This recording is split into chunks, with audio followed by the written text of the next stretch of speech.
नमस्कार दोस्तों, बुद्ध की कहानियां भले ही आज के समय की न हो, लेकिन उनकी कहानियां मानवीय भावनाओं से जुड़ी हुई हैं। इसीलिए वे आज भी हमारा मार्गदर्शन करते हैं। यही कारण है कि बुद्ध की कहानियां अत्यंत लोकप्रिय हैं। इसीलिए आज हम आपके लिए बुद्ध की एक लोकप्रिय कहानी लेकर आए हैं, जिसका शीर्षक है जब कोई अपमान करता है। यह जीवन से जुड़ी कहानी है और इसलिए सभी को पसंद आती है। हमें उम्मीद है कि आपको गौतम बुद्ध की यह कहानी पसंद आएगी। एक बार बुद्ध किसी गांव से गुजर रहे थे। उस गांव के लोग उसे पसंद नहीं करते थे। उन्होंने बुद्ध को घेर लिया और गालियां देने लगे। सबसे ज्यादा गुस्सा गांव के नेता को हुआ। उसने उल्टे बुद्ध को गाली देना शुरू कर दिया। लेकिन बुद्ध इस सब से बेपरवाह होकर मंद मंद मुस्कुराते रहे। सरदार बहुत देर तक बुद्ध को गालियां देता रहा, लेकिन कुछ देर बाद उसका मुंह सूखने लगा, जिससे वह चुप हो गया।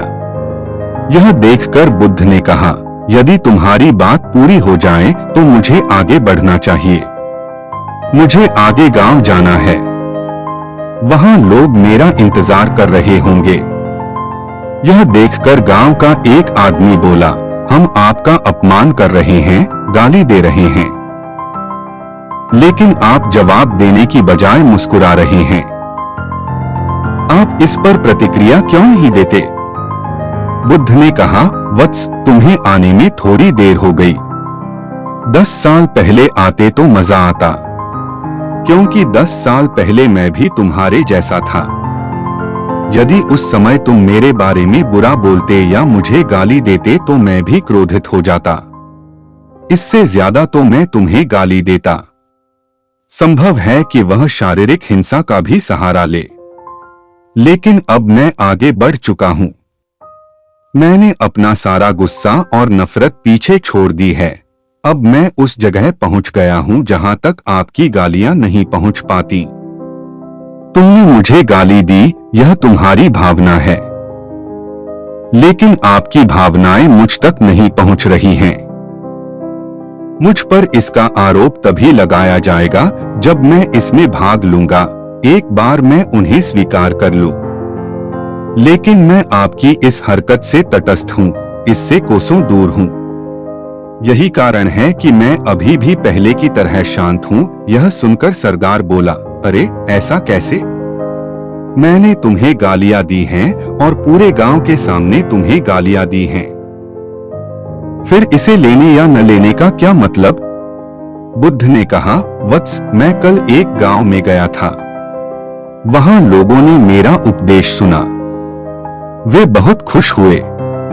ग्राम प्रधान मेरे लिए मिठाइयां लेकर आए और मुझसे खाने का आग्रह करने लगे। मैंने कहा, मेरा पेट भर गया है, इसलिए मैं इसे स्वीकार नहीं कर सकता। यह सुनकर वह व्यक्ति मिठाई वापस लेकर चला गया, क्योंकि जब तक मैं कुछ न लूं, कोई मुझे कैसे दे सकता है?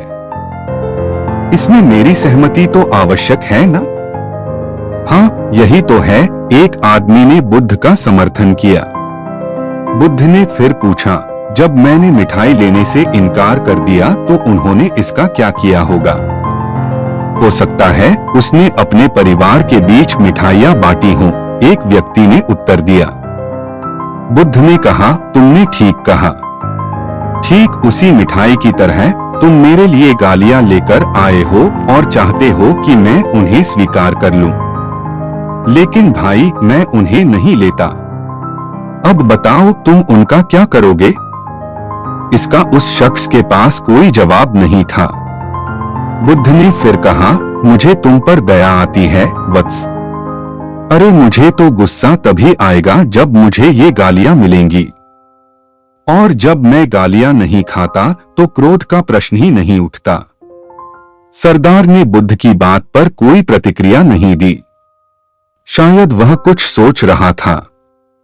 बुद्ध ने कहा, मैं अपनी आंखों से देखता हूं कि गाली एक कांटा है जो देने वाले और लेने वाले दोनों को क्रोध से पागल कर देती है। तो फिर तुम ही बताओ, मैं आंखों से भी कांटों पर कैसे चल सकता हूँ?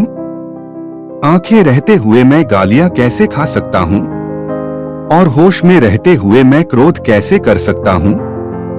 अत मुझे क्षमा कर दो वत्स, मैं तुम्हारा उपहार स्वीकार करने में असमर्थ हूँ। इतना कहकर बुद्ध ने हाथ जोड़ दिए। बुद्ध की बात सुनकर सरदार लज्जित हो गया। उसकी आंखें भर आईं। वह कुछ कहना चाहता था, लेकिन उसके होठों ने जवाब दे दिया। और जब उससे और सहन न हुआ तो वह बुद्ध के चरणों में गिर पड़ा। दोस्तों, हम में से ज्यादातर लोग यही सोचते हैं कि हमारे दुखों का कारण कोई और है, और जब हम इस पर विश्वास करते हैं तो हम आत्मनियंत्रण की कमी और खुद को नियंत्रित करने में असमर्थता को नजरअंदाज कर रहे हैं। वास्तव में यह हम पर निर्भर करता है कि हम दूसरों द्वारा प्रदत्त नकारात्मकता को स्वीकार करते हैं या नहीं। यदि हम नकारात्मकता को स्वीकार करते हैं तो हम अपने पैरों पर कुल्हाड़ी मारते हैं, और जब हम उसे अस्वीकार कर देते हैं तो घृणा, क्रोध, हिंसा सभी से मुक्ति मिल जाती है। दोस्तों, हम आशा करते हैं कि आपको यह बुद्ध कहानी जब कोई अपमान करता है पसंद आई होगी। दोस्तों, हम आपसे फिर मिलेंगे ऐसे ही रोचक और उपयोगी कहानी के साथ। तब तक आप जहां भी हो खुश रहें और खुशियां बांटते रहें। धन्यवाद।